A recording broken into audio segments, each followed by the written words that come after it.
যুদ্ধ পরিচালনা করছিল কে তখন? এই যুদ্ধ করতে যে সময় যুদ্ধ হয় এই সময় আমি এই রামগড়তে আসি। কার আদেশে বাংলাদেশের যুদ্ধটা কার আদেশে হয়েছিল?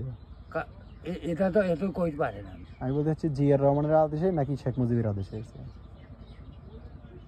না এরা জি রহমান লগে না, তো শেখ মুজিব লগে না।